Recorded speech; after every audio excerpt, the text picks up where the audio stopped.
life today. It doesn't matter what they say.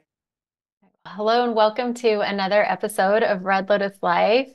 I just love the direction that this channel is going in, because especially with the resource playlist and then just having special guests on. If you're new to Red Lotus Life, we are a safe space where we provide support to domestic violence, abuse, and human trafficking survivors. Sometimes we have special guests on, like we are today, that we add into our playlist so that you can go and check that out. This one is going to actually have its own playlist. We haven't quite If you're catching this before we make the playlist, you're not going to see it, but we're going to make it because this has been incredible. We have Enos Barger with us again, we're doing this series on narcissism and narcissistic traits, behaviors, the personality type.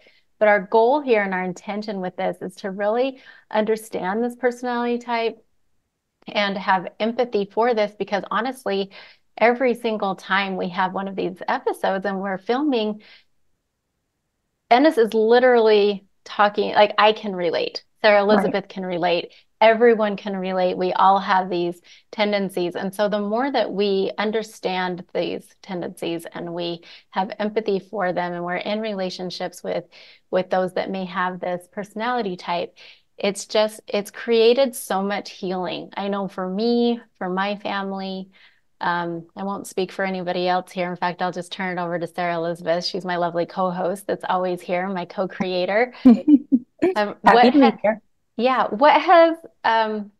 Before we introduce Ennis, what has this done for you in your life? This has been not only a really beautiful addition to my own healing journey, but it has been eye-opening. It has continued to allow me to come back to a space of love, a place of empathy, and back to the heart over and over and over and over again. It has been educational to those around me, and it's beginning to really spark some conversations. The ripple is going out a little bit further and a little bit further every single time we have a conversation around this. And so one of the things that I'd like to share is that, there's been some questions around, like, oh, why are you doing this work? Because some people don't understand, and they feel like, they question whether or not we're sort of having these conversations and coming from a place of victim or remaining in the trauma. And I really want to make it clear that this is what it looks like when we show up doing the healing work, when we have revisited those past experiences and been able to, show back up in a way that is coming from a place of love, and that is sort of opening up space for the conversation for it to be normalized. Like, this is what it looks like, and this is what it can look like. We aren't living in the past, and we love to do this work because it inspires others to be able to do the same. Mm-hmm. Yeah, I love that you're even speaking to this, because this is not from a state of victim, definitely not living in the past. If anything, this is closure for a lot of people. And that's what I've been receiving from a lot of people, a lot of feedback. And also, for those who continue to have relationships with people, that like I said, it's this cohabitating and living and co-parenting, and just, I have a smile on my face when I think about it, because what it's done for me, and also for all of those that are in my life, because I do co-parent and things like that. And so it's this deeper understanding of what's happening on the other side. Right. And what's going on there. And I say it with a smile on my face because I feel lighter. And if anyone's watched the series, you can tell we all feel lighter the first one was kind of heavy. And the more that we talk about this, the more that we process everything that we have all experienced, then it is bringing healing, I believe, to those, because that's another thing, is that there's not a lot of conversations out there, to be honest with you, that aren't from that state, right? The state of Right. victim. So I love that you're talking about this. And Ennis, I'd love to hear your feedback now, because I didn't realize Yeah. that that was a thing that was going to be brought up right now, but I love it. Let's roll with it. Sure. You know, I will say that you know, even though my perspective and the place that I came from and my healing journey is different than yours and Sara Elizabeth's, and I would venture to say many people who are watching these videos. But I will tell you, even though I felt like I was, the healing had happened, you know, probably almost to totality um, around my journey out of narcissistic tendencies and the things that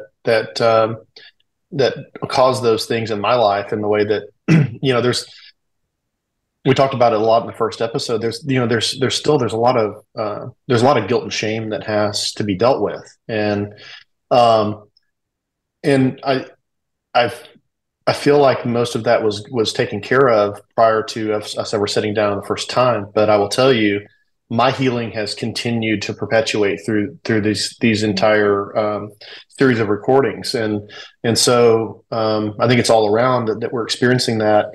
I think the thing that I would like to speak to about people, you know, I can certainly at its face value see where people could say, like, why do you want to rehash these things? Why do you want to bring up the past? And there's a I think there's a very distinct difference between, and this happens even internally with ourselves. Like when we're doing regression work or embodiment work, you know, you have to bring things up to deal with them, to heal them, to transmute that energy, to alchemize what's happened. And even if you cerebrally kind of understand it, there's a whole. And I used to think the cerebral understanding was the lion's share of the work, and boy, was I wrong about that. It's really the embodiment piece that takes so much longer to work through. Mm-hmm. But there's a distinct difference between pulling these emotions, these stored energies, these fingerprints that have been left on us through our lived experiences, and dealing with them. And that's I think the healthy way to handle these things.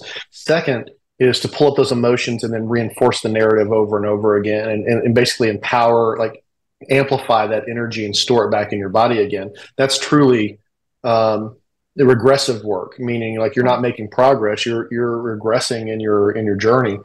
And I think that's that's how I would describe the difference between what we're doing here and what maybe people are accidentally, you know, seeming to characterize it as, which is it's not trying to bring up all these stories and relive those emotions. It's about educating people, because I know that you know, I wasn't the only person in my life that had narcissistic tendencies. I had it's funny that, you know, you tend to number one, it doesn't happen in a vacuum. There's people in your lives, you know, when you were fundamentally being formed as a human being that contribute to the traumas that cause that kind of manifestation.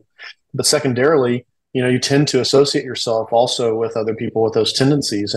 And I can tell you that so much healing happened for me when the veil came down and the realization of what was really going on in those people's lives became evident to me. It became much less personal, and the hurts were just, even before I dealt with the hurt at its root energy level, the hurts were diminished immediately because of this understanding that it was about them. It wasn't really about me. And understanding that, you know, like what we're going to talk about today is a continuation of what we talked about in our last recording, is, you know, the different techniques or strategies or tactics that are used by narcissistic people with narcissistic tendencies and personalities in order to mold and hold control over the people that are in their lives. Even understanding those for what they really are, and that's a lot of what we're going to talk about today, is what are they really. And then, you know, but what it does is it demystifies it, and it goes from being this this horrible thing that you don't understand, you don't know how to deal with it, to now all of a sudden it's a manageable thing. It doesn't make it easy, but at least you feel like you have a toolkit and an understanding of where it comes from, why is it being used, and why does it work, and how do you best guard yourself, or how do you best prepare yourself to not allow it to work on you. And so, you know, I can totally understand that perspective, but I think that's the delineation I would draw, and I think it's a pretty strong distinction between the two. Mm-hmm. It is, and I'm glad that was a perfect definition, actually. I love that. And what I'd like to do for anyone who's watching that may be feeling some of this, I just invite you to lean into, there's an undercurrent there. So you're resonating with it in some way or another. So really just looking underneath the resistance or anything that you may be feeling, the trigger, resistance, whatever that may be, and ask us questions. If you have questions, ask us, put them in the comments here, reach out to us, because this work has been absolutely powerful in every way. And I'm so happy that Enos has decided to go ahead and continue to do this and share this so that we can continue these conversations, because they're so impactful for so many. On that note, I do want to go ahead and go into today's conversation. So the last episode that we did was recognizing demoralization within relationships. And I love our conversations because we could literally talk for hours about all of this. And we discovered that actually in the last one. So there was only a tip of the iceberg that Enos was actually even able to share with us. And so we wanted to continue our conversation today. And I think it's more based around removing leverage, right? Is that what we were going to kind of go into? But we'll see. We'll see where the conversation takes us. So yeah, happy you're here with us, Enos. Yeah, I'm delighted to be here. Honored. And I would like to say to the people that are listening or that are watching this content, you know, first of all, this is, I think, and I know I can speak for both of you. This is an exercise of love.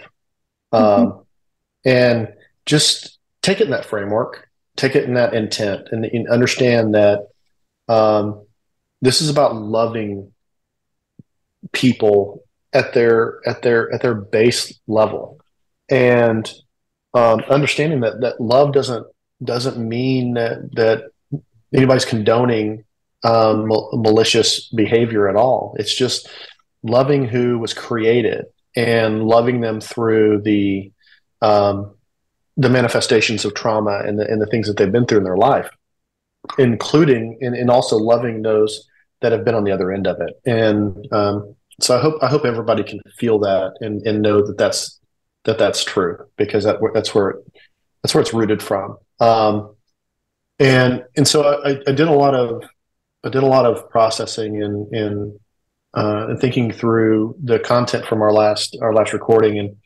and so I would say that this is really the most, in my opinion, the most difficult subject, because it's so intensely complicated as far as how do you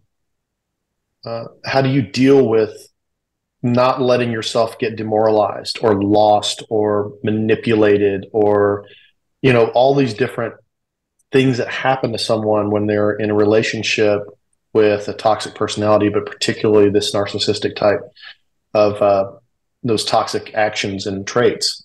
And it can be an intimidating subject. And I want to preface to say, no, we all recognize that this is not easy, and this is not meant to be an oversimplification, but more of a strategy and a primer, and then more than likely, all that can be done with that is, if you have someone in your life that you're dealing with is using these types of tactics, hopefully to give you a toolkit to allow you to begin to navigate what is your best shot at not falling prey to the loss of yourself, or the loss of your value, or all of the different things that are associated around it.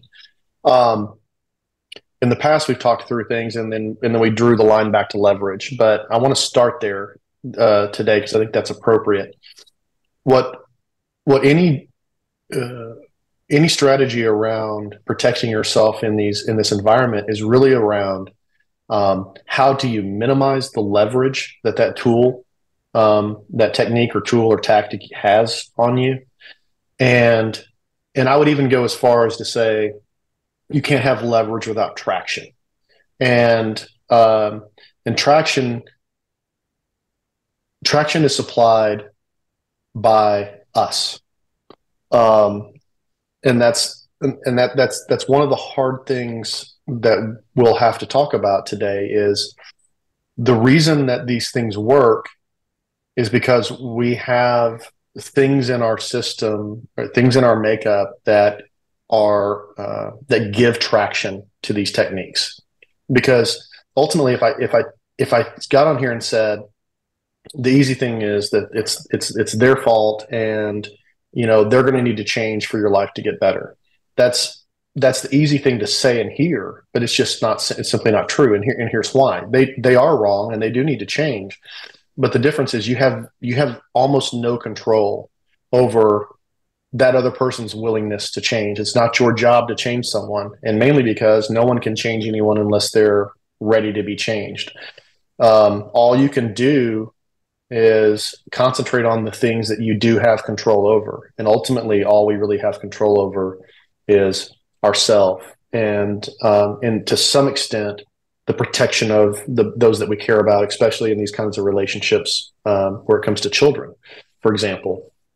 And so I would say, and this is true across almost anything in life, is concentrating and obsessing on things that you are outside of your control, are an energy leak, and they are a recipe for frustration. And as long as you understand the rules ahead of time, that you're not going to be able to affect change in areas that you can't control, then that's a tough realization to have. But once you come to grips with it, then what it does do is it frees you up at that point to spend what energy you do have on the pieces of your life that you do have control over. And so if you all are on board with it, what I would kind of like to do is we went through a number of different points, tactics like gaslighting and projection and blame shifting and those kinds of things.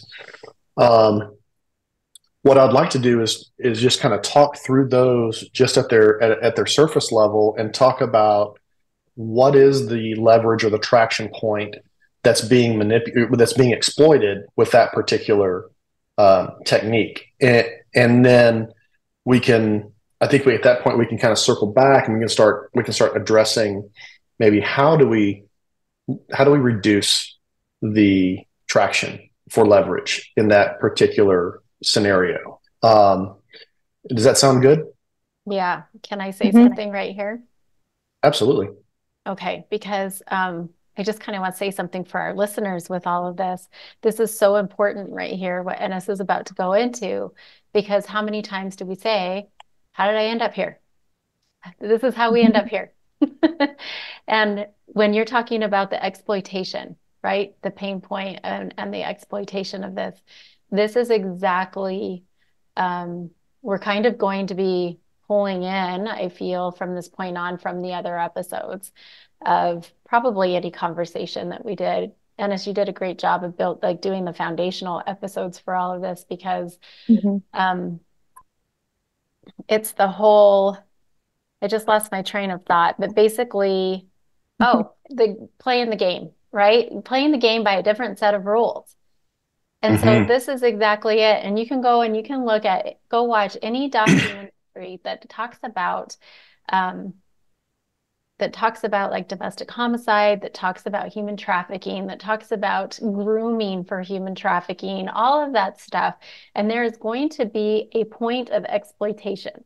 And this is what Enos is going to go into right now, is this leverage point, because there is leverage. So whether, and there is a certain type, I'll just bring this I watched a documentary last night actually on some sex trafficking.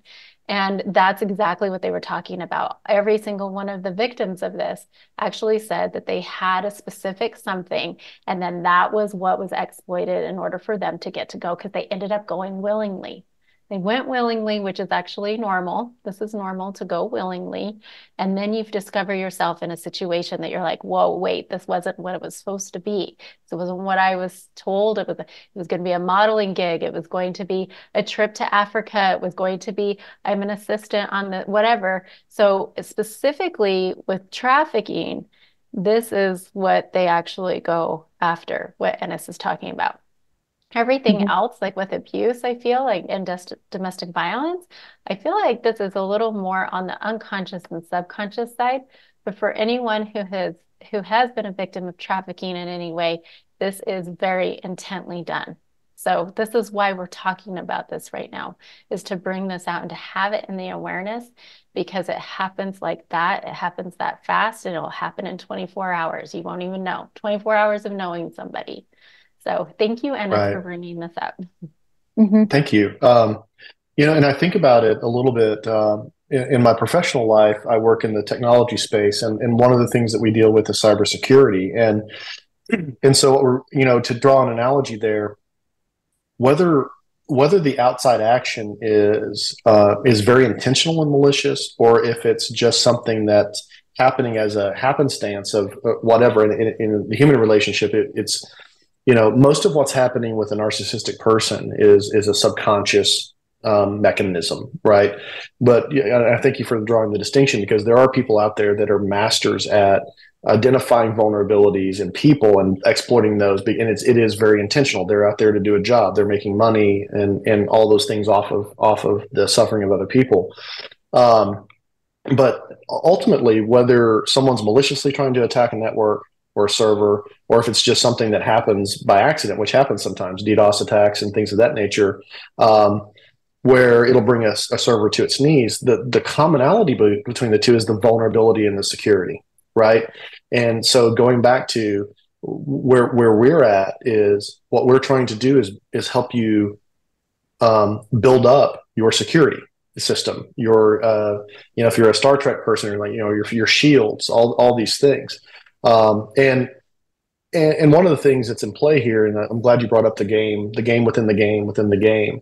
It's like part of this is like, no, it's like walking in and you're going to compete against, let's say you're playing a basketball game, or you're playing whatever, it's a one-on-one type of competition, tennis or fighting or whatever it is. There's a reason people scout their opponents ahead of time. Because you want to understand what their tendencies are, and you want to try to make sure that your approach to that contest is educated around that. And that's simply what this is. It's really about understanding what the other side is doing, and what are the strategies underlying, even if they're not conscious, so you know how to best be prepared, so you can adjust your approach. And so. And we went through these sequentially last time, because I felt like they were very, it seemed to me like a very logical order of the way things can happen, and groupings that seem to go well together. So gaslighting, that was the first one that we talked about. And just a quick, gaslighting is basically the abuser manipulates the partner into questioning their own perceptions, memories, and sanity. They may deny things they've said or done, and making the victim, doubt their own reality. Right. So, and I don't mean this to be a quiz, but if anybody else wants to jump in and raise their hand and say, here's what I think the leverage or the traction is with that particular tool, feel free to do so. Or I'll just kind of wade into it. It's totally up to you all. Wow. I'd say go with it. Okay. I'll just raise my hand. All right. Sounds good. So in my eyes, the traction is in being malleable, and not having not having a certainty and a confidence of what truth is internally, an internally derived truth. And even if you have some level of that, it's going to be eroded pretty quickly with this type of technique. And so, you know, and we'll talk a little bit more about how do we combat gaslighting and that sort of thing in a bit. But I would say it's not really having a strong moored foundation of understanding what truth is. And the less anchored we are in our foundation, the easier we are to be dislodged from it. And so the second item we had talked about was manipulation. And manipulation comes in, or I'm sorry, projection rather. I take that back, projection. And that's where the abuser projects their own negative qualities onto their partner or this other person in their relationship. And they accuse this other person of the exact behavior that they're exhibiting. And again, if you don't have a strong foundational understanding of who you are and what your intent is and all the different things that go into your actions, then it's easier to be convinced that you in fact are the guilty party in this mix. And so these first two are pretty insidious. They're hard to deal with. And blame shifting kind of goes into the same vein. It's when they're confronted with their behavior, this narcissistic abusive person will deflect blame onto the other partner or others, and then refuse to take accountability for their actions. So traction here is in not knowing up from down, not knowing truth from falsehood, not knowing the core intention that you have, the values and the base that you're operating from. When we get into triangulation, this one's a little bit of a different flavor. So triangulation, the abuser creates jealousy or insecurity by involving a third party, and we define that's whether either real or imagined. Sometimes those are conjured out of midair to because it's convenient. And so they involve a third party in the relationship, and this can lead the victim to compete for the abuser's attention. So this one's a little different flavor. What's the traction and the leverage that's preyed on in this scenario is insecurity in the relationship. Now, that insecurity isn't born on its own. These behaviors create insecurity. All the other behaviors create insecurity, but basically they're leveraging your need for them, so that it's almost like in a one of the tools when you're trying to sell something is you want to convey a scarcity mindset to the buyer, where that's why, like, you'll go to a web page and it'll have special offer, only 5 remaining, but every time you go back there's always just 5 remaining, right? But it's a psychological tool of scarcity and where you feel compelled. And so the leverage here is buying into the idea that there's risk involved with this other party, and then and then also buying into the scarcity idea that if you don't accept this bad behavior, that there's somebody else there in the wings waiting, or something of that nature. That can be experienced in a lot of different ways, just what you had said. Mm-hmm. Yes. Yeah. And if you have context on that, I'd love, if you want to bring that to the table now, feel free to. I have a few. Do you want to speak on this, Sara Elizabeth, or would you like me to? You can go ahead. Yeah. I might. Okay. So there's a few, kind of like whenever you talked about it could be magic or it could be real, right? Mm-hmm. So yeah, the magic of that is there's somebody over here that I could be with, and she wants me or he wants me or whatever, I don't have to be here, that type of thing. There's also the other part of, what will people think of you? Your friends think that this is what's happening. They'll like imply that people have said things to them, even though they haven't. And it can be something as little as like not making dinner anymore, or something as big as the way, what you drive, where you work, how you look like. I mean, just all those things. It's the perception of somebody else's image of you that is not true. And then that also creates space and wedges and isolation. I mean, there's a lot that goes into that. But I experienced, so there's two things. I'm actually going to share these. So I experienced one where we were in a small town, and my kids always played like city sports. They were young. I was getting, it was the only place we could buy shoes. So we were buying like soccer cleats or something like that. And just friendly person, a small town. That's the only way we know each other. And go in, hey, how's it going? Da, da, da, fits for shoes. We leave. And then the whole way home, I hear about, oh, that was pretty friendly, da, da, da, da, da, all this stuff, and starts to bring in this third party person that I don't even know this person's name. He just owns the store and works there, and we buy shoes from him. And so all of that came in. That still comes up to this day. It's like 20 years later, still comes up to this day. And then there's another one too, where I say is totally fictional.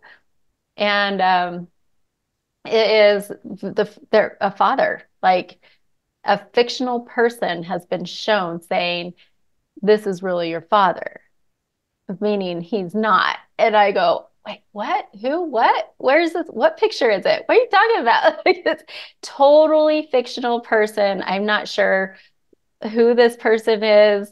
Nobody knows who this person is, and it still comes up. So that's why I'm saying there's a lot. This right here can be seen in a lot of different ways. We just did an episode with Debbie Heisler. She was just released yesterday, actually, her episode. If anybody wants to go check that out, we talk about triangulation and how that happened there. And when Debbie Heisler's story is domestic homicide. And so it can run deep, this triangulation, and it can run for a long, like many years, and also devastating as well. So there's a lot of stuff there.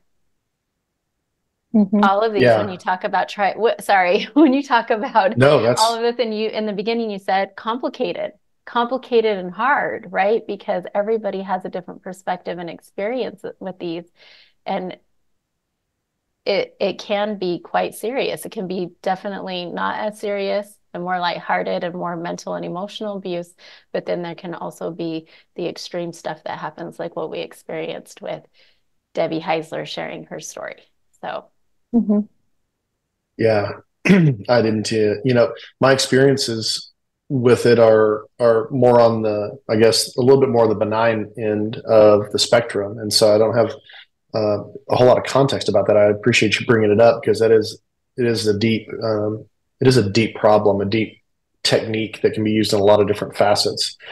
One of the triangulation and character assassination sometimes are very closely related. That's the next one on the list. But I guess there's two leverage points, because the triangulation could be someone in like you said, a friend or a family member or somebody that they're going to use to make sure that that you're on the wrong side of things. And I would say, to add another traction or leverage point, it would be the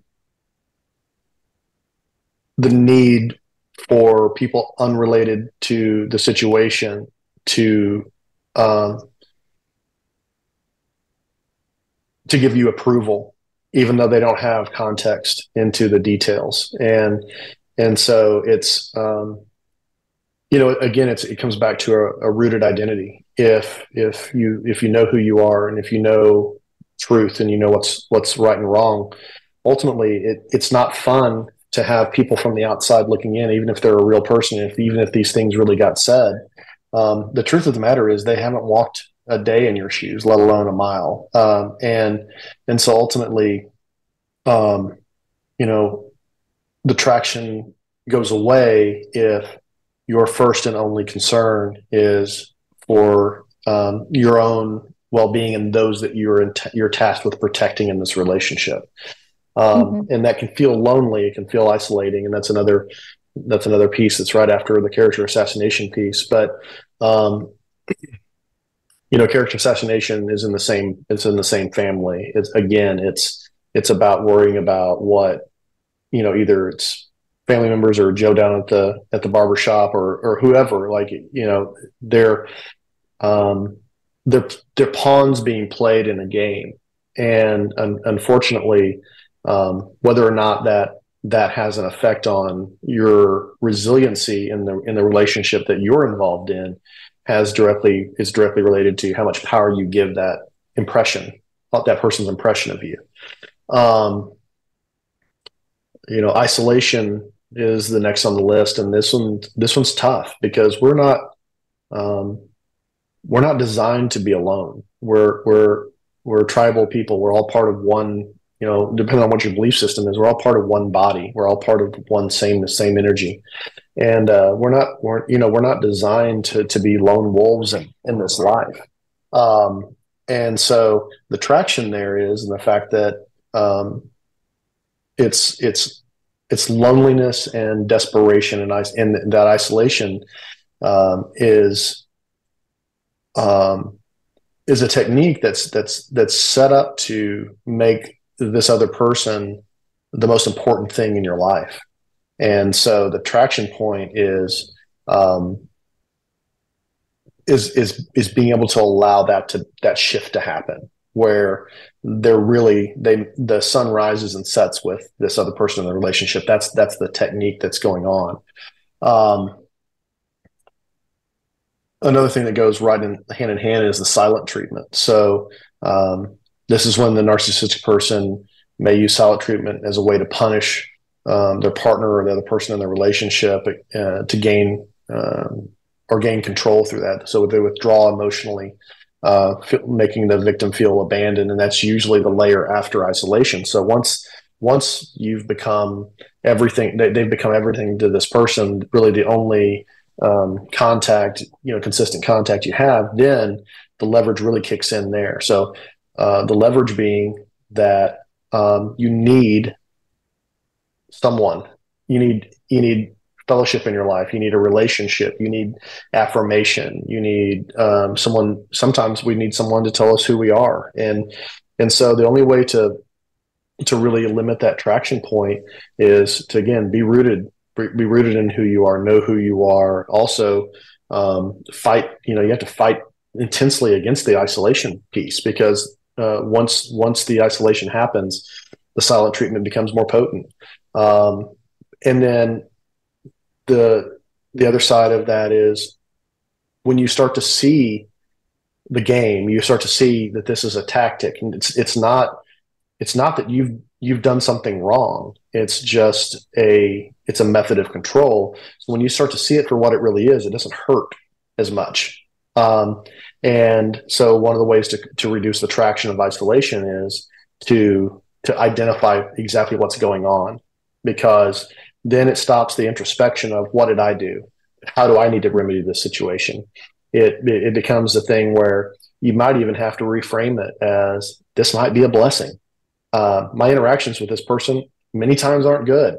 Silent is better than that a lot of the times. And so, but I'll tell you, when techniques stop working, they stop getting utilized as much. And so isolation is one of those or silent treatment is one of those that can be combated with as much of anything, a shift in the perspective that you have as far as why that's happening, and maybe what it means to you in respect to understanding how the things are being worked to manipulate. Manipulation is another wide-ranging. Did you have something, Lori? I do. Okay, go for it. I just wanted to say here that I like how I really think it's important to note to everybody, again, how you keep talking about being anchored and rooted in who you are, and the importance of that, because that honestly is what will I don't want to say save you, but that's kind of what seems to be coming out of my mouth. I'm trying to figure out a different way to say it. But it's, I found, I'll just share my experience in every relationship that I experienced like this, whether it was family, romantic partnerships, friendships, it doesn't matter.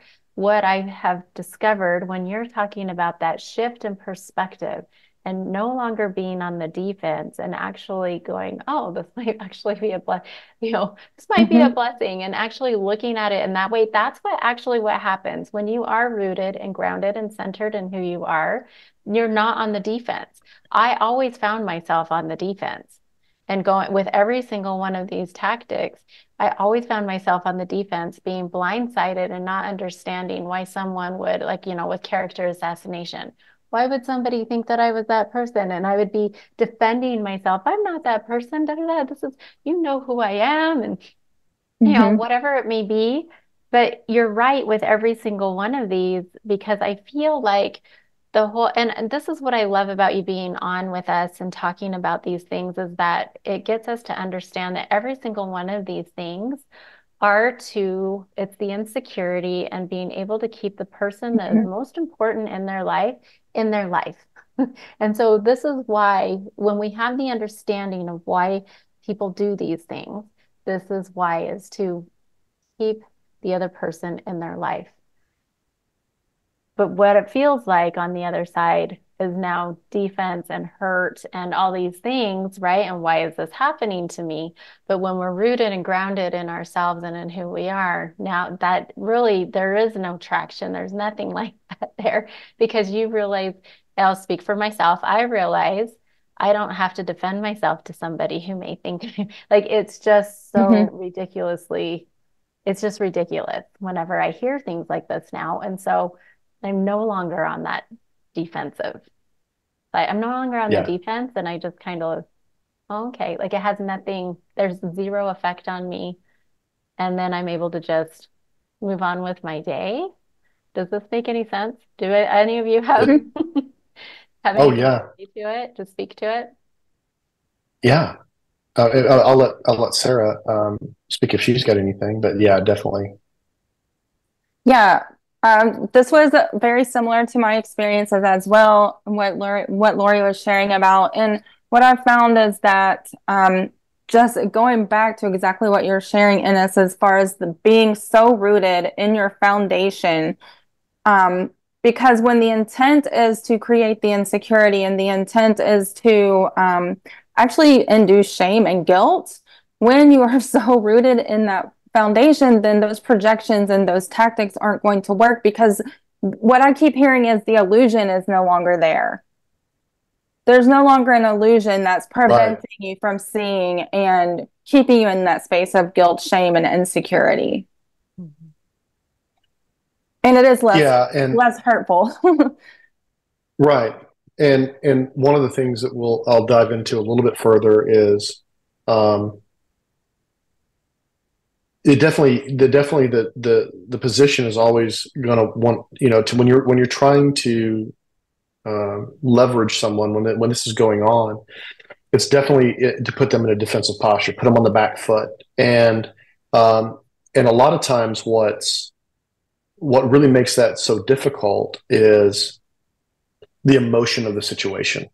I've talked a lot about, and especially like in when you deal with narcissistic rage, as someone who has been in that seat and sat in those feelings, I describe those emotions as intoxicating, and oftentimes we think intoxication is a good, like we like people drink to get intoxicated, but anybody who's ever drank understands that there's a kind of a fun part of the intoxication, but there's a whole lot of intoxication that isn't fun.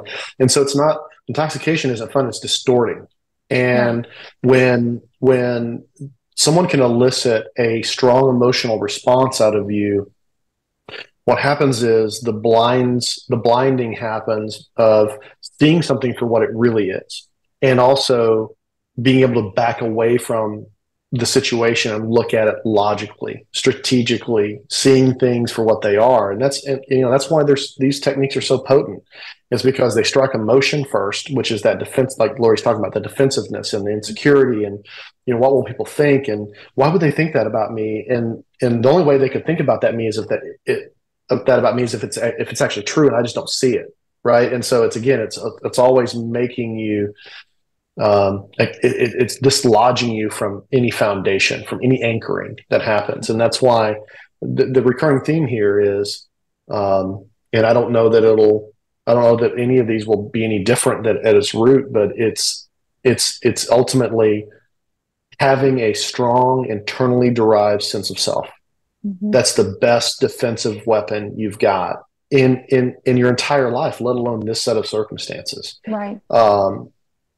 And so, no, I love the fact that you brought that up. Because manipulation, the next piece, manipulation, is really it's all about that. So manipulation can be a very broad brush. We talked about at one point love bombing, right? And love bombing doesn't feel malicious to us, because it's feeding something in us that needs to be fed. It's filling a hole. It's an attempt to fill a hole, and we're accepting it. The reason we're susceptible to it is because it feels good, and it's something that we think is going to make us feel better at our core. And so that's one form of manipulation. Other manipulation can be guilt or flattery or even emotional blackmail. There's all kinds of different ways that you can manipulate people. And this one's such a broad brush. I mean, the only method I can tell you to have reduced traction is, again, having that strong internally derived sense of self, and not letting that be susceptible to what outside influences might have on that relationship with yourself. Can I bring up something? I actually would like to ask you about this. Sure. So I'm part of a mentorship, a pretty high level mentorship, and in there, it's full of entrepreneurs. That's what it's a business mentorship. And somebody had asked a question in there the other day, and I thought, oh, this is something I want to ask Enos about, because all of these things, are here. And it's fine. When you talked about what sparked to this is when you said, what are people going to think, right? Because that's kind of what first gets projected on to somebody. What are people going to think? Right. But then when you're still in, you're rooted, you're grounded, you're like, this is who I am. Then there is this other part that I experienced, that then now it doesn't matter. It's not, if I'm saying I don't care what people think or whatever, then it will become escalated with the narcissistic rage, and it would become escalated in a public space. Okay. And so this is actually a business owner that actually asked the question. He's a business owner of a beauty place. Like, I guess they do lots of different beauty things, treatments, stuff like that. Mm-hmm. This person comes in, this client, and she gets the permanent makeup. I'm like, what is it called? Permanent makeup. And anyway, her partner in life left in a horrible review. He posted the review. It was a 1-star. It's talking about how she looks like a hooker. She looks like a prostitute, like just all this stuff, totally talking, like demoralizing her to the max in a very public space. He did not only leave it there, he also has continually given gifts, like having gifts delivered to the business. And the gifts that he's delivering to the business is like a box of noses, clown noses, and saying, go put this on all of your clients. Da, da, da. So he's now making a huge public spectacle. And one of the things that I took from that is that he's 100% making it to where she'll never go back again. Like that's how I feel about it when I see that. And after actually understanding more about these things from you, I'm sitting here going, the business owner is having all kinds of, like, I want to sue him, I wanted this, but not understanding what's happening. And for me, being able to witness this and see this, And she has said that she's in an abusive I guess when she broke down in the shop one day, in the salon one day, and was talking about it. And so the salon has said, you're safe, come here if you need help. So she has shared that. So we do know it's an abusive situation. But when it becomes a public spectacle like that, is that almost like not a desperation in a way of Mm-hmm. like, okay, these people are really important to this person, so I'm going to do whatever I can to now make it to where this is no longer part of her life. It's also Yeah. triangulation. Yes. Yeah. I think it's triangulation, isolation, and what I can guarantee you is the vitriol that is coming out of this person. I think the thing that I would look at is what deep hurt did that action poke in that partner, right? And so I can guarantee you, at least a segment of it would be insecurity about her finding or getting attention from someone who may be healthier in her life for her than her husband is, and and it's a tough balance to strike, because as the business owner, because my first gut reaction, if I were that business owner, and I've been in the position of having to be the one to respond to reviews for a chain of businesses, and so many times they were unfair reviews, and even when I knew that they were bald-faced lying, and I could prove that with either video or audio or any sort of evidence that was partaken, there's truly an art form to how you respond to those, as I'm sure you both are well aware. But my knee-jerk reaction would be, but I would have to think about it, and that's one of the things I would do. I would write my initial response, and then I would set on it for 24 hours, and then I would come back to it, and then read it, go back over it, and see, does that really serve? Because regardless of how balanced you are, you're going to have an emotional response to certain things.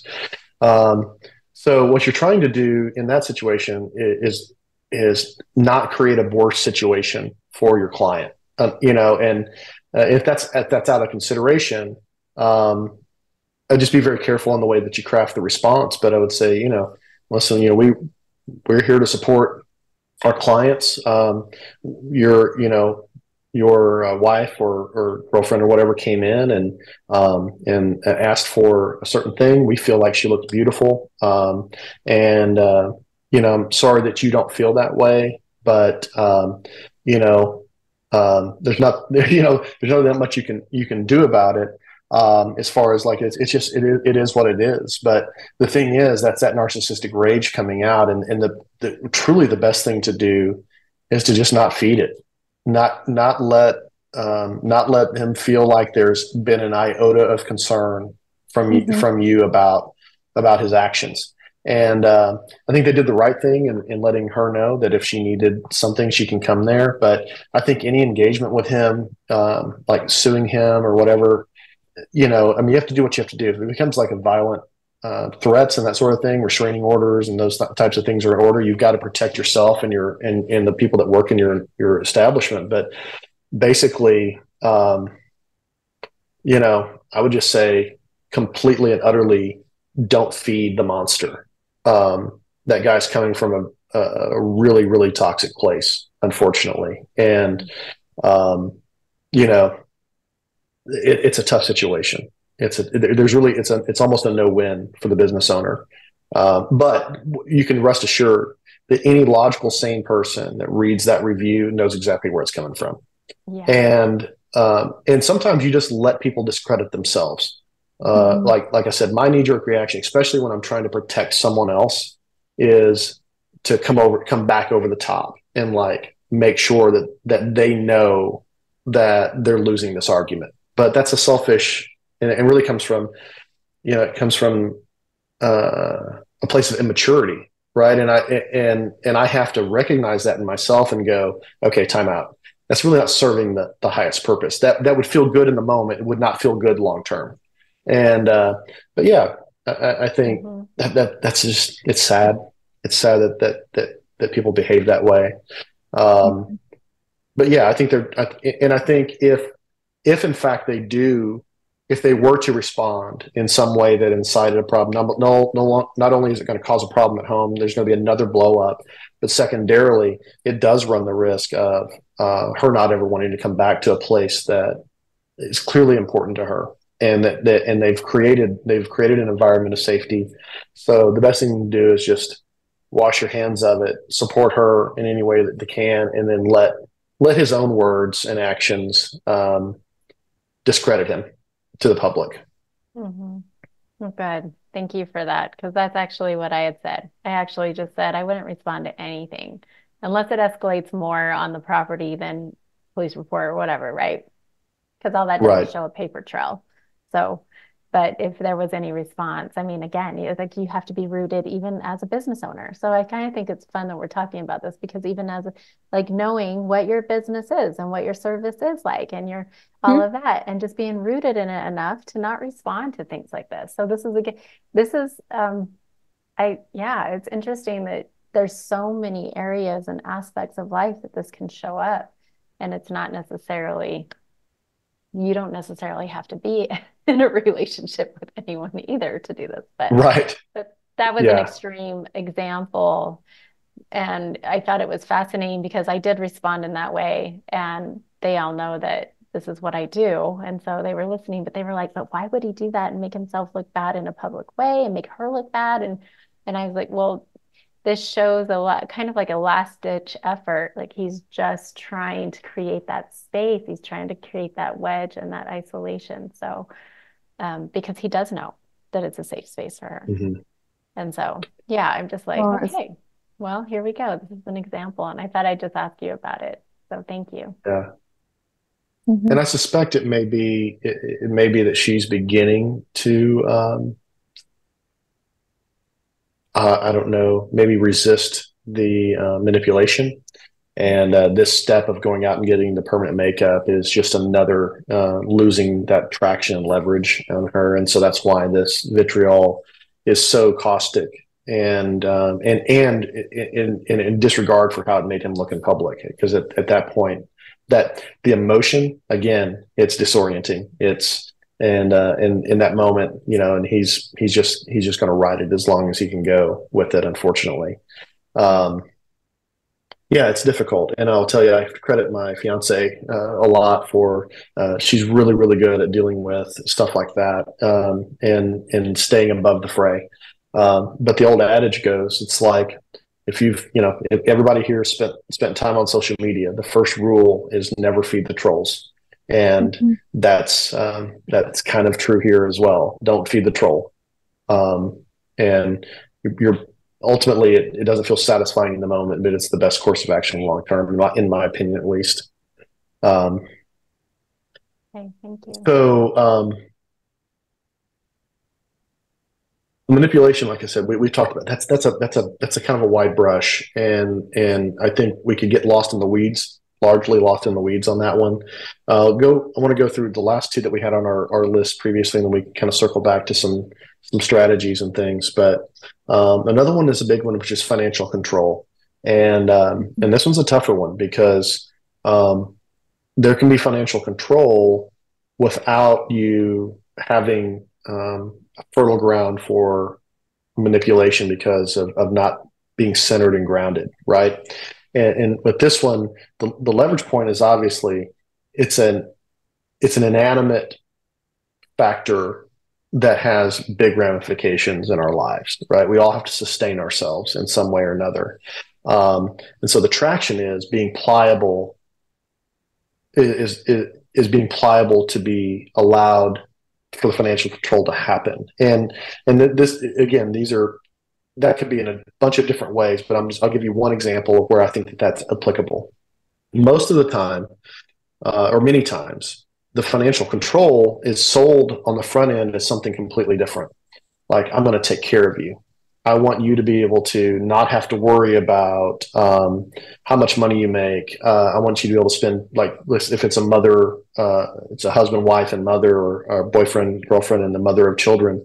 I think it's natural to want to spend more time with your kids. A lot of mothers want to be able to do that, and so it's sold on the front end as, I want to enable you to get what you want. I want you to be able to spend more time with the kid. Are you still there? I'm sorry, Sarah. Are you? I lost your vocal. Okay, just making sure. Okay. Okay, good. Or I want to, I want to take care of you. And so, like, it's on the front end, it's always sold as this great benefit, how they're taking care of you and they're doing these things for you. What ends up happening is, by the time you kind of recognize it, is they've taken your legs out from under you financially. And so that's yet another leverage point. And so we'll get to the strategy on it, but that's the leverage point, is attacking your ability to sustain yourself on your own and independent of them. And so the only way to alleviate that is to not let that happen. And we'll talk a little bit more about strategy in the kind of the roundabout phase. And then boundary violation is a little bit of a different animal, because we know that these personality types are going to violate boundaries. And that can look like 100 different things. And so I think it's hard with that one to, I think one thing is understanding that boundaries are not boundaries are not a guarantee of safety, right? It's something that you put in place more than anything to be able to gauge someone else's intent, someone else's approach to you. And so if they value you, they will respect your boundaries. If you value you, you will hold those boundaries. Mm-hmm. And so both parties really, we've talked a lot about, I set a boundary because I want to know what that person's intent and their nature is, and what their level of respect for me and about how they value me. But on the turn, if you don't respect your own boundaries, then it's a key to the other person about how you feel about your value and what's important and what you're willing to toe the line on. So it's a little bit of a double-edged sword. Mm-hmm. But I don't know that I can pinpoint a traction point with that, other than the fact that if you're going to set a boundary, if you expect it to be important to the other person, it's got to be important to you as well. And you got to be willing to hold the line on it. Can I? So that might be a traction point, and you should tell me if this is what you're talking about. Yeah. So I feel like an example of this would be when you cancel your own plans to go and do something with this other person. Like, does that make sense? So, like, you have plans, because it usually has to do with other people, places, or things, right? So let's say you have other plans, whatever that may be, and you've been asked, hey, let's go do this instead. You don't need to go with them. You can go do this instead. And you're holding oh no, I really want to go. I really want to go. I really want to go. And then in the end, you now cancel your plans to go here. Would that be an example of gaining traction in boundary violation with self? Yeah, I think so. I think so. And in the fact that you feel ultimately, why would we make that decision, right? Why would we sacrifice what was important to us for something that was at the whim of someone else, right? And I say the whim, they don't come at it as a whim, but it's clearly not important to them that you wanted to go do this thing. And so ultimately, acquiescing in that situation, it's a two-factor action. It tells them that if they push hard enough, they're gonna supersede anything else that's important to you. And then secondarily, that what they want is more important to you than what you wanted.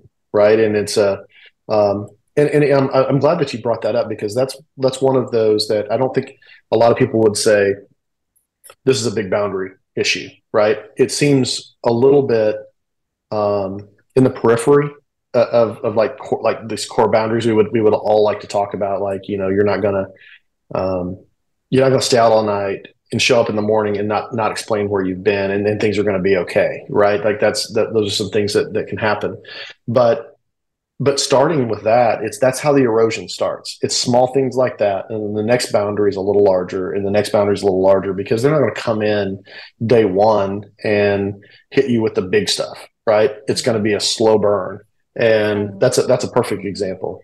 Yeah, and it'll usually be like, not that you're going to go out, you're going to cancel these big plans and go out with them and have big plans. It's usually, oh, I just want to spend time with you.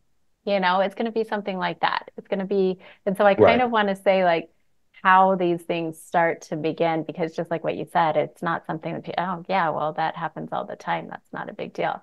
But that's also what happens in day 30 or whatever, right? It's in the beginning of what begins to erode. So yeah, no, actually, it's funny you mentioned that.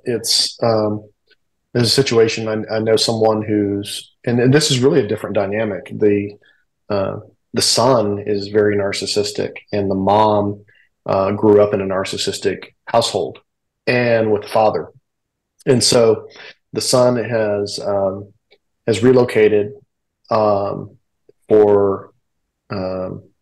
continuing development. Let's just put that. I don't want to get too specific here, but he's hours and hours and hours away, and so and they talk a lot, like many hours a day, and you know, most of the time, what ends up happening is they will start a call on FaceTime. He'll set the phone down and go do other things, but he's expecting her to be there when he gets back and wants to talk. And so it'll tie up 3 hours of her time, and they might only talk for 45 minutes out of those 3 hours. And the other day she was leaving, and she had told him that she was going out on a date night with her husband. And he calls, of course, right as they're leaving. And she said, "Hey, heading out of the door on this date night I told you about, you know, I'll call you back later when I'm back." And he's like, "Well, I probably won't be available." And then so whatever, and hangs up the phone. And you know, he didn't really want to talk to her. He just wanted her to be available to talk to him when he was ready to talk. And he knew it was coming up. He knew that the date night was happening. And so because he knew she was going to go, the best thing he could do is just make her feel guilty about it. And so in the back of her mind, the rest of the date night, he's disappointed because I couldn't talk then, even though he knew the situation. Right. And so it's just one of those kind of odd situations that happen in these types of relationships. And it's really, again, it's that I'm the center of the world mentality, and you're here. You need to be here whenever I need you. That's really it at its crux. And, you know, and it's easy in this discussion for anybody here listening to go, well, how ridiculous is that? Like, why would anybody fall for that? Well, it didn't start that way. It's been a long, like, number one, there was a history of living in that kind of lifestyle with her father. And then actually the kid's biological father, same personality type. Again, this doesn't happen in a vacuum, right? And so that situation to get born today or that day, it's accumulation of a lot of different things. And now the leverage is built for those techniques to work. And so if he couldn't get what he wanted and he was miserable, she had to feel the same way. That's how you keep things fair in life, according to like the bent narcissistic viewpoint. So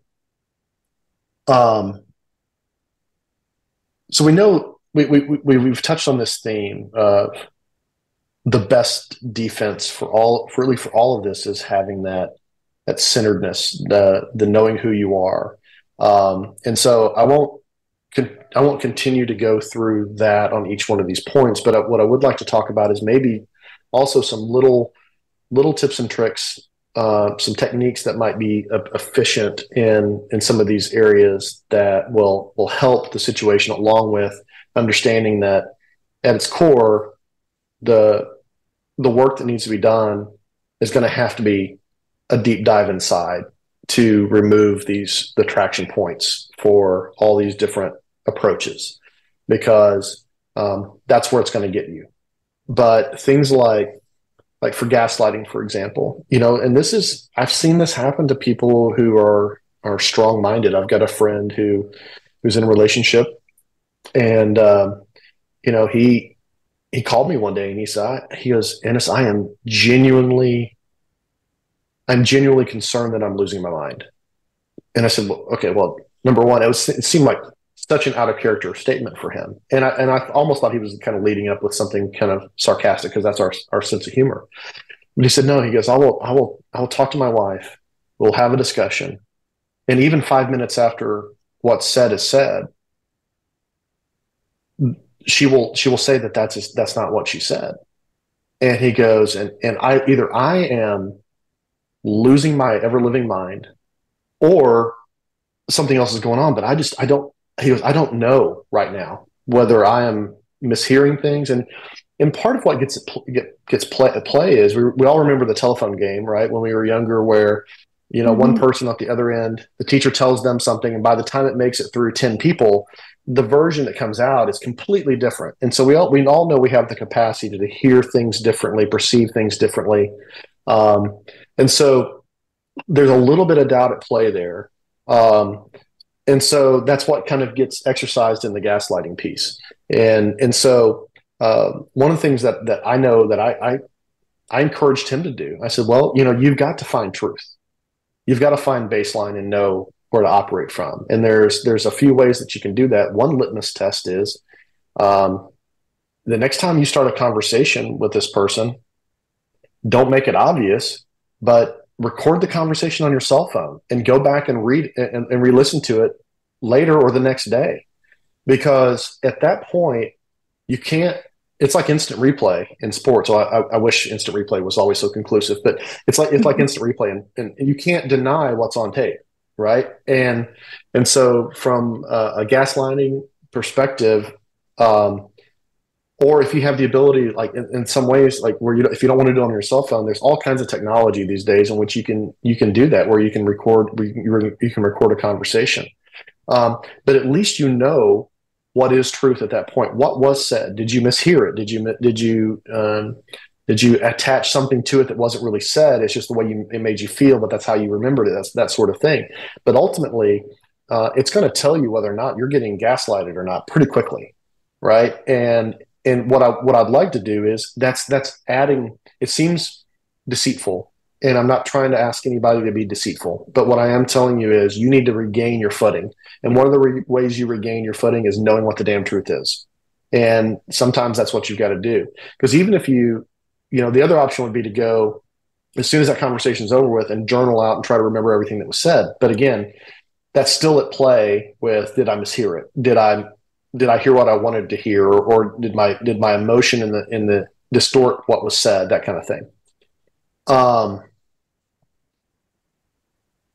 Projection and blame shifting. These two are, both of them could be benefited from recording a conversation and going back and listening to it.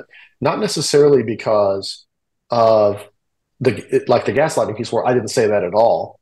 But if you can't engage in a conversation with another party without becoming emotionally invested in that conversation, which is a very difficult thing to do.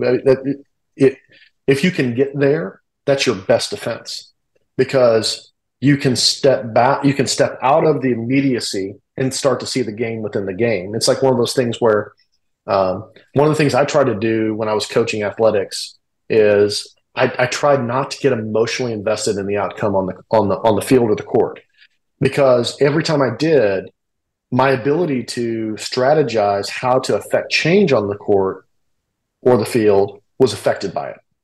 And so if in these conversations you can detach emotionally from being drawn into getting angry or defensive or upset or hurt.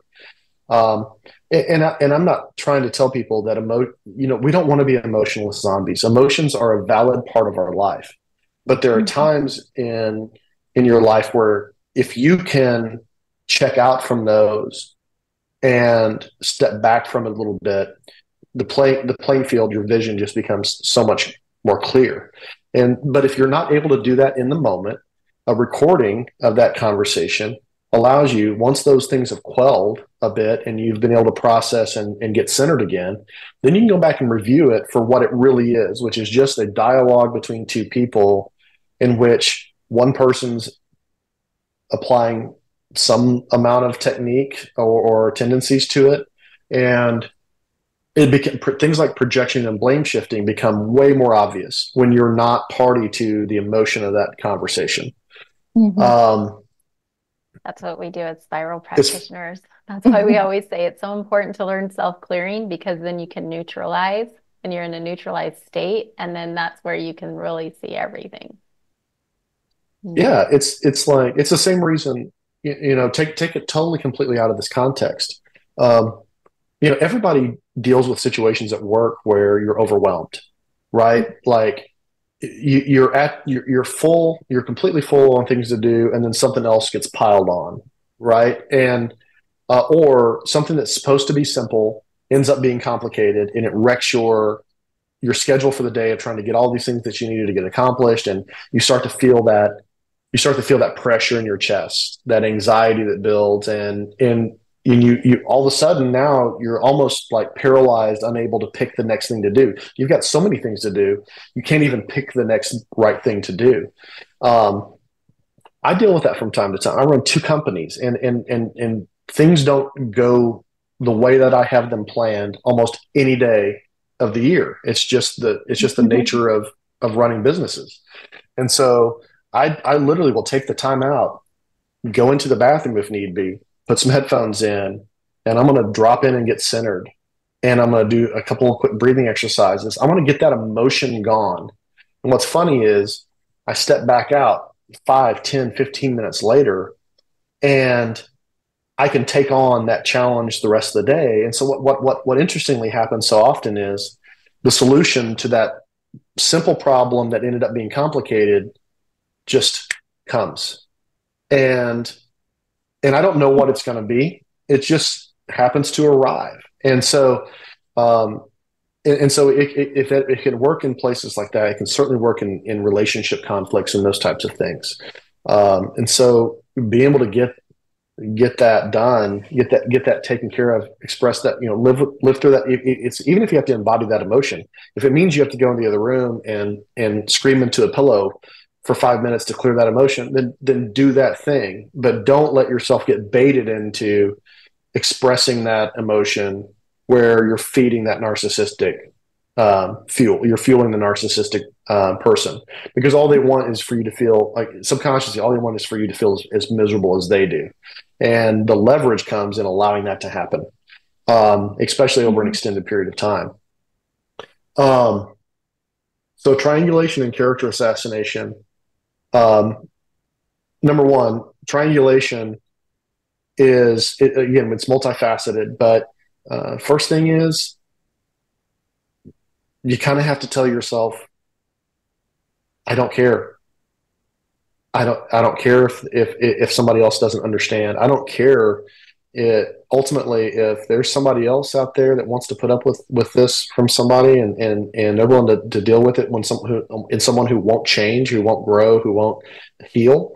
And that's a hard one, because there's real love and emotion and affection in these relationships. It's not like you hate the person and you're just biding your time. I mean, there's always deep layers to this.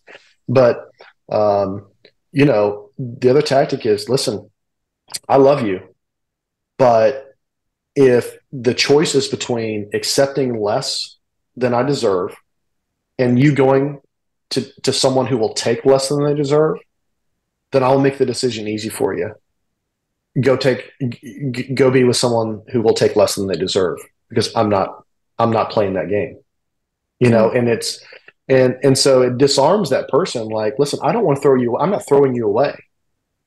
But if you choose to go somewhere else where the path is easier, that's on you. And you're free to go do that if that's what you need to do. And it disarms that leverage, because if you're not weeping at the thought that they might be talking to someone else, Mm-hmm. then they're not getting what they want out of that situation, and they'll abandon it pretty quick. And they may not do it the first time, they may not do it the second time, but by the third time, if it's not working, it's lost its teeth, they're going to move to the next tactic, right?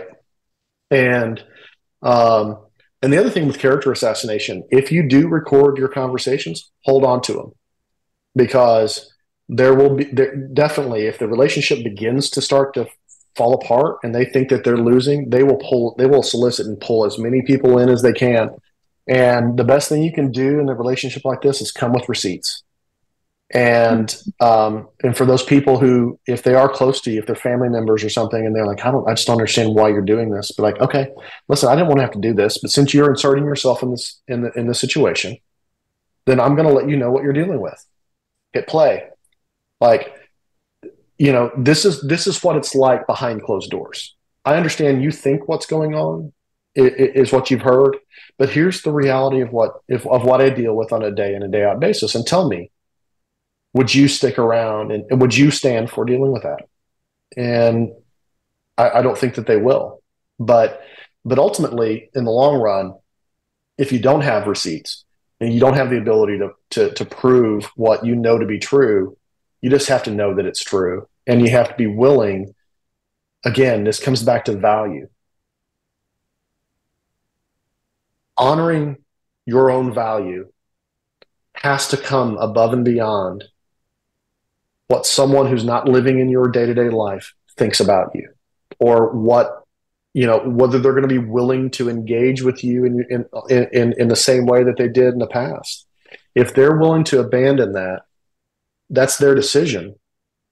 But ultimately, it may be a little bit of a lonely path, but honestly, you've got to love yourself enough to be willing to lose people that don't understand. Mm-hmm. And that's tough. And I'm not saying that it's easy. But ultimately, are you worth being treated correctly? Are you worth being treated for your value?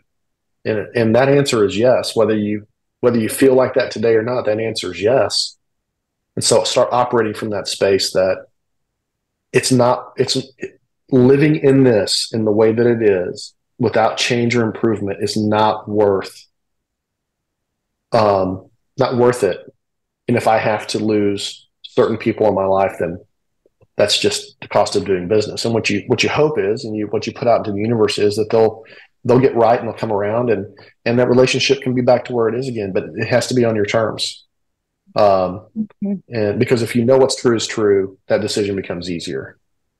This is the one right here that got me is the character assassination, because I'm somebody who, like, my word is my word type thing. I'm very loyal. And this is whatever, in my extreme relationship, this is the one when I finally left, and it wasn't even on my own terms when I left, but when I did, right. Then it was the character assassination. And that is the one thing that literally ripped my heart out and could not understand. And thankfully, I was surrounded by family that was there to remind me of exactly what you just said. Because in my mind, I was like, how these people have known me for years. They are my inner circle. But that's the other thing, is that a lot of times inner circle doesn't know what's going on behind closed doors. They just don't. Right. And especially if you keep it private and don't share it with your inner circle. And which is usually what happens, right? You don't end up sharing these things because you get shamed and blamed and all the things if you do. So, and that's early on. So there was the character assassination here. And so I think it's really important what you just said about keeping some of that stuff. And it doesn't even necessarily have to be to prove somebody or prove to somebody else why you're doing the things that you're doing, because I was that person that I finally I don't need to prove to anybody who I am. Like I don't, or why I'm doing the things that I'm doing, because they just couldn't understand. But what it will do, if you're somebody that's very private in that way, is that you're going to remember. And I think this is really important anyway, because there's also these times where you get weak and vulnerable again. Because even though there's the character assassination happening, they still want you in their lives. They do. You are the Right. most important thing, which is why they're doing these things, right? So they will come back. And this is when usually victims of this will actually go back. It does take, on average, 7 times. But what this will do is it will remind you, kind of like with the gaslighting, what you said. It reminds you that you're sane. It reminds you what you're worthy of and deserving of. And that is a very beautiful thing. And I just saw what time. Yeah. I'm good. I'm good. Okay. I actually sent a message a few minutes ago when Sarah was talking to push my time back a smidge. So, Okay. Yeah, and what you're talking about is one we didn't even cover, which is called hoovering. It's after devaluing and or discarding the partner, the narcissistic person will later attempt to hoover them back into the relationship with promises of change and love and reconciliation and all these things. And it's like another enhanced love bombing, but in a different variety. And and I'll tell you, one of the hardest things that I've had to work through in my embodiment practice is wanting to be seen as a good person, right? And because I know what my intent is, and it's especially important to me now because when you become self-aware about behaviors that were destructive and damaging to other people, there's this need almost to overcompensate for that, right? Like to make amends. And so then when you get past that, you're living an intention that is just completely different than what it was before. You're living an intention to do good in everybody's life in the best way that you can. And so what ends up happening is, I teetered over to where even if someone mistook what I was saying and even twisted it or whatever, it would just eat me up inside because I didn't want people to think that was true about me. I didn't want them to misunderstand me or and I can't tell you like how much freedom has come from the fact that I'm letting that go. Ultimately, I can only be responsible for what I desire to do, my intention, and the execution of that. And if I find I erred in some way, I will do everything I can to make that right. But if someone just takes it and receives it the wrong way, I can't own that. And ultimately, whether they do or don't agree, it doesn't have any bearing on my status as a good person, right? And even if I make a mistake, it doesn't change the fact that I'm a good person, a good guy, or a good leader for that matter. And so it's not that I don't care about other people. I do intensely care about other people, but ultimately I can't live my life with my senses always being on I can't be hyper vigilant in that way. Whereas hypervigilance used to be I can't be hyper vigilant in that way. It's a waste of energy. And it's one of those things that I can't control. I will do my best to control what I can control. And ultimately, if someone else just doesn't get that, it's okay. If someone doesn't agree, that's okay. And ultimately, it doesn't change. I'm perfectly okay to agree to disagree. You agreeing with me about something doesn't have to happen for me to be okay. And so I understand. I absolutely understand what it feels like on that end, even though it may be a different reasoning or a different scenario. It's tough, and so you really have to inspect, like, why is this messing with me? And again, is it truth? Is it truth, and is it something that I can control? Well, isolation, sorry, go ahead. I want to say one more thing. Sorry. Yeah. So looping back, that was my vulnerability, right?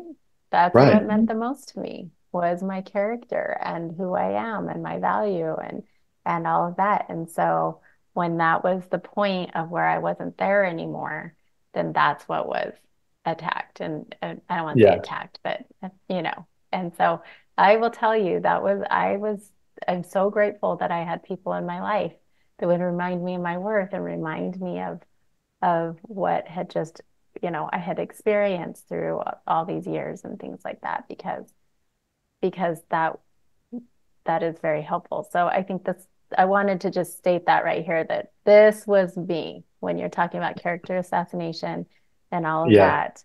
And so I think this is great, saying this is where you take the traction away. Yeah. Mm-hmm. From an isolation standpoint, with this, you just gotta be prepared to stand your ground. Don't let yourself have people cut out of your life. Because expect, and I'll tell you exactly the first people that they're going to try to cut out of your life. It's going to be the people who are the biggest threat to them, the ones that do tell you what you're worth, the ones that do know, can read the game and see who this person is. They're going to vilify them. They're going to come up with all these different reasons why they're not good for you, they're not healthy for you, or whatever might be the case. This is one of those where you have to stand your ground, because if you allow yourself to be, it's no secret that the tactic of every cult that's ever been out there is to separate people from their family and like cut off outside ties. And it's because part of our anchoring is that group, like Lori's talking about, her family, who and the people that knew her well, who were there to support her through this thing. If you lose those ties, the fight's a lot harder. And so if you're going to stick your foot in the ground about something and not allow it to happen, don't allow yourself to get isolated. You are, it's like a lion culling a gazelle from the pack, right? It's funny how you see this play out in nature. And then we talked a little bit on the silent treatment piece. Find solace in it. And you might even let them know, like, it's really been peaceful for the last few days. I don't know what's going on, but it's really just been really peaceful. I've been so content and happy. Because you don't want to trigger it. You're not trying to trigger a fight, but you need to let them know that's not working. And if they're punishing you, in some ways they're rewarding bad behavior, and it's not going to get the leverage that it needs. But more importantly, like, just know where it's coming from. It's a manipulation. It's a punishment. It's a way to make sure that you toe the line in the way that they see fit going forward. And the biggest way to disarm any of this is just not to let it affect you. So just see them as casual and carefree. Don't walk on eggshells. Enjoy your life. And that's the opposite of what they're expecting to happen. And it pretty much takes the teeth out of it. Manipulation, that's such a broad one. It's so hard to center in on any particular tips and tactics, but just the best thing to do is everything that's going on, whether it's the love bombing, the flattery, or if it's any of these other tactics, is the best defense you've got. Back up from it, critically analyze it to see it for what it is. And it sucks. I will say this: it sucks to live a life of authenticity, where you just say what you mean and you don't have an agenda, and you go about your life, but other people play by a different set of rules, and now you've got to almost kind of get in the mud a little bit, meaning you've got to think about the way manipulative people think and what they're trying to achieve. But unfortunately, that's just the way it is. If you want to have a fighting chance, you've got to not judge everybody from your own heart, but understand that there are people who are broken and damaged, and they're gonna do things that have an agenda, even if it's a subconscious one. There's an agenda there. So your best bet on manipulation is step back, see for what it is. Look at the game within the game within the game. Financial control, the leverage there is everybody wants to be taken care of at some level, and everybody wants financial freedom. Everybody wants security or the ability to have more time to do the things that they like to do. But understand, you're vulnerable if you lose your agency, your financial agency. So fight through the discomfort of having an easier path today, so that you've got options later. And that's a hard one. That's a really hard one these days, because it's hard. I mean, it's hard. Even if people make a good living, it's not cheap to live. And if you like step out of the workforce, for example, or you you make some sort of a concession that feels good in that moment, you have to also think about, what am I setting myself up for in the future if things don't go well? And so that's really a delayed gratification sort of a scenario, as much as anything, on the part that you can control. Now, there are certain things, I see a lot where one partner completely handles the finances. The other person doesn't even have a login to the bank account. Sorry, that doesn't work for me. We're partners in the relationship. We're going to sit down and discuss finances. I want to have transparency into what's being spent. And that's just the cost of admission for the relationship. And that's one of those boundaries that you have to be able to toe the line on. And then from a boundary violation standpoint, number one, don't set a boundary if you're not willing to enforce it. It's the same thing with kids. It's the same thing with people who work for you if you run a business. If you say you're going to do something, the worst thing you can do is cut your own legs out by backing off of that. And the way I've always liked to frame it, whether it be any of those situations, is, here's the thing. This is your choice. You have this choice or this choice, and here are the respective here are the respective results of those two choices. So in the end, I'm not doing anything to you. You've chosen an outcome. And ultimately that's your decision. You can't be angry with me. These are the rules that are set up, and I'm not going to budge off of what I know my worth and my value are. And so you know the rules, and it's up to you to choose what you want to do. But understand, I'm steadfast in the fact that these are going to be the results. And again, it takes that, why are you doing this to me? No, I didn't do it to you. You did it to yourself. And so those are kind of like I said, these are not holistic solutions, but these are just little tactics, tricks, or tips and strategies that you might be able to use. But I would be the first to admit they're woefully lacking from being comprehensive to have somebody build a complete strategy for how to manage one of these relationships. And just trying to give you the best little edge I can to have a fighting chance to navigate it better. And so I hope that there's benefit to people in what we've talked about today. I have no doubt. Thank you so much for spending this time with us. Yeah, this is actually really amazing. There's so much more that we could talk about on this, which we'll see what happens in the next conversation. There will be more. One thing, one thing I do want to say is that everyone is in a different situation. And so to anyone who's listening to this, if you are in a more extreme situation, probably tread lightly on some of these, because it will, in my experience, it's instigated that narcissistic rage. So really tread lightly. But if you are noticing some of these things and you're not, this is when you can start to implement these in a pretty easy way. Honestly, I feel like you can implement this if it's more of maybe not physical danger. Maybe that's what I'm trying to say, the physical danger. Right. Things. So I'd love to talk more about that. If anybody has questions, please put them here in the comments, because we have a lot that we can share about it. And like I said, everybody has a different experience. So thank you so much for everyone joining us. Thank you, Enos, for joining us. Oh my gosh, it's always amazing and a pleasure. We can always talk for hours. Thank you.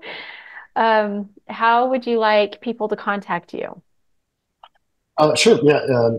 Either obviously I'll look at the YouTube comments or any comments that come through you all. But if you want to contact me directly, I would love to engage with you. you can shoot me an email at enos.barger@gmail.com. That's enos.barger@gmail.com.